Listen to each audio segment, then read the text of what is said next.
How's it going, guys? Oddly Unorthodox. We're back again on Total War. Bit of a different game.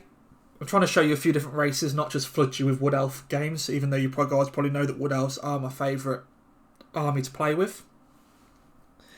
But their playstyle might not suit everybody that watches my videos, so I do try to have a bit of a variety. I don't want to just hit you with constant Wood Elf videos, even though there will be some Wood Elf videos that are coming out soon, but I'm sure you guys won't mind.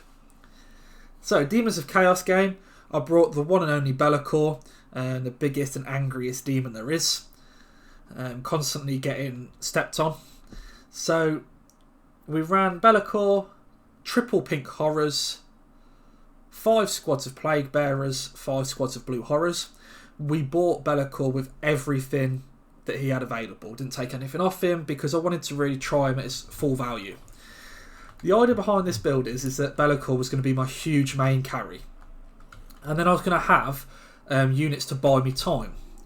So, obviously, for guys that don't know, Be'lakor has an ability to heal. I will get you the name of it in a second. I'm sure it's around here somewhere. Lord of Torment. That for every unit in range of him with leadership wavering or lower, he regens. So he really has to break the enemy, which is not hard to do when he's this scary. So we move around with Be'lakor. Straight away, you know, they're bringing over Albric and the Royal Pegasus Knights. I'm more than happy to take this fight. I've got a lot of wins of magic. I've got both my abilities, the one that gives me 40% physical damage reduction and the one that drops 40 attack off a squad of my choosing.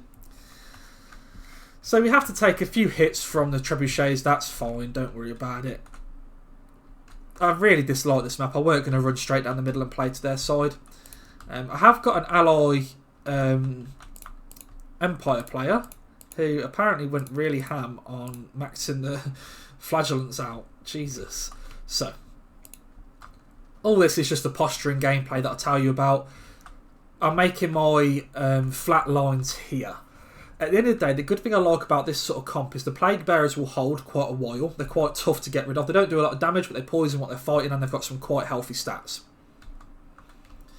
The Blue Horrors will soften up anything they're in combat with the occasional, like with the throwing of their magic. And worst case scenario is if you have to sacrifice a Blue Horror to tie something with melee, no worries, they do that job pretty well. And then my third line back is Pink Horrors. These guys hurt a lot more with their flame attacks. They're decent in melee, and they cause quite a terror. So you can see I'll go up there just for a little pendulum, just to surprisingly not killing anything but taking half the HP off. We do get Spirit Leeched and we back up. Be'lakor's got a lot of HP, so it's fine. I did put my Damage Shroud there because I don't plan to run Be'lakor in, but I was hoping to negate some of the archers hitting me. So, moving up. The thing I'll tell you and show you now, they've got a lot of anti-large braced here. Obviously, they've got some foot squires and battle pilgrims and stuff like that to deal with me, but a lot of it's anti-large. So I just walk up. Send the Plague Bearers in to go just mindlessly walk into their spears. And then use the Blue Horrors just to pepper things up. What's going on back here? Fair enough. So, another pit of shades on top of the shades. Just takes a bit of HP off them. Not a bad cast.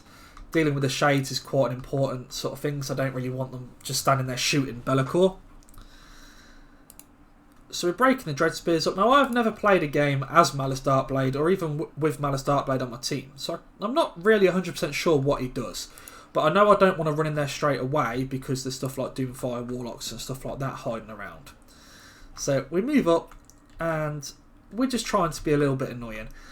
We take this fight with Albric. I'm happy to take this fight. You know, it works out for us. We've got a lot of ranged units sat here that all of a sudden just turn around and you'll soon notice an absolute sky full of ranged attacks pop on here. And if I can take out these two squads, because he didn't bring a healing caster, so any damage I do to him is permanent. I'm pretty sure Albric has no ability to heal by himself. And as you can see, with all of this ranged fire, you know, he's managed to use a spell there to hurt some Blue Horrors, but it's nothing. You know, they got nailed pretty hard, lost half the HP, and Albric lost a good amount of his HP. And now I decide to back up. support my plague bearers a little bit more because they are being shot and broken a bit, but they're just buying time and that's all I'm using them for. Now we pepper them with more ranged attacks. Just being annoying here and there. What's this that I'm dropping there? Oh, I'm guessing it's miasma. Yep, I use miasma there just to cause a few issues. You know, deal damage to them, break them off. He now sends Malice in and I decide, you know, I'll take the fight. I've got faith in Be'lakor. He's still at 5,000 odd HP, more than this guy. So we send Be'lakor in to take the fight. We use Shadow Shroud. And we decide that I think we can win this fight. Those trebuchets are still being quite annoying, but we do end up shutting them down in a minute because we do actually win the grindy fight. So as you can see, Malice is being worked quite hard. Now you'll see something in a minute that I didn't actually know about, and I'm glad I decided to play it a bit differently than what I did. So we really do a lot of damage to him here, and he hasn't really done anything to Be'lakor. Bellacor's a tough cookie. Yeah, he might only be at 11 kills, but he's already at 3,400 value. You saw the Sweet Sorrow there because that's what the army ability gave me. Each to their own, I guess. Now, I didn't realise this is what happens when he transforms. He gains all his HP back. Which, you know, more power to the people, I guess. And he decides to go and try and really work on some of my blue horrors. At this point, I want to abuse Be'lakor's healing a bit, and I want to try and find things that are broken off so I can try and get some regen going. Because at the moment, I've still got a lot of range superiority, so I'm happy just to really shoot Malice. My ally over here is really running the show quite comfortably. Obviously, all flagellants are unbreakable. And he buffs them to the extreme of having max ranks, so they're pretty tough cookies to get rid of. As you can see, you know, Malice is getting chipped down by... Let's have a look at some of his abilities. I know for me, for example, I don't actually know what his abilities do. He absorbs hit points, and he does like an explosion attack. Fair enough. Side to side, screw it. Let's fight Malice. Let's take the fight, as a trebuchet just misses his head. I wait for my buff to come back up. I want to make sure I've always got the 40% damage reduction buff I'm fighting him. I do get Spirit Leeched again. And that's about the 4th time I've been Spiritual Leeched this game, which is, you know, fair enough for the Sorceress of Death. It's a clever move. But I do decide that actually I'm going to scare these off. You can see here that my HP is ticking back up.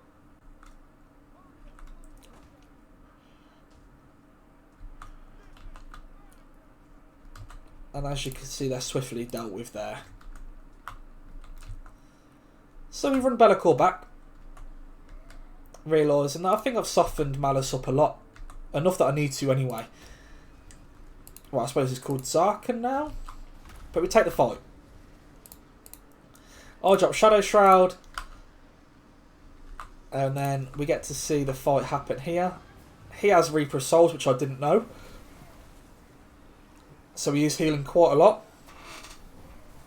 But I do drop the Enfeebling Foe on him. And then I think I debuff him a second time. Yeah, I used the Dark Master on him. Myself, I've used the Mind Razor. Now there's another Spirit Leech. This fight gets extremely close. Mainly because these shades come back as well. I thought I'd scare them off the map, but I didn't. But you'll see in a minute, I've got Relentless Rage as my army ability. Now, I probably don't need it if I'm honest. Let's have a look. Now I think I'm just able to survive.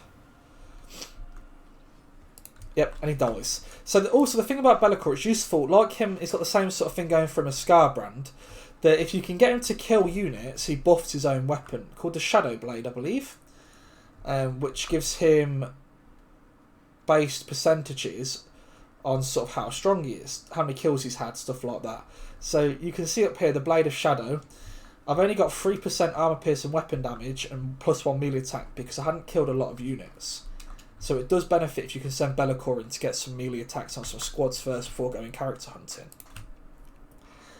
Now let's share and have a look at some of these values so we can really see where Be'lakor shined and what parts of the unit army I would swap, if any. So Bellacore, 4,400 value, really put in quite a lot of work. 1,100 on these guys, 600, 1,251. Pink Horrors did their job. The Plague Bearers of Nurgle, a lot of them didn't make their value, but they did the job of holding the line, so I'd keep them in there just for that. And the Blue Horrors, I just kept them purely as one as a backup, in case some of the Plague Bearers faulted, and also because the ranged attacks do soften up the enemy. This has been Oddly Unorthodox. If you've enjoyed this video, like, comment, subscribe, and if you've got any ideas about armies you want me to play, any ideas you want to see played on this channel, give me a shout and I'll make sure to get around to them. Thanks again.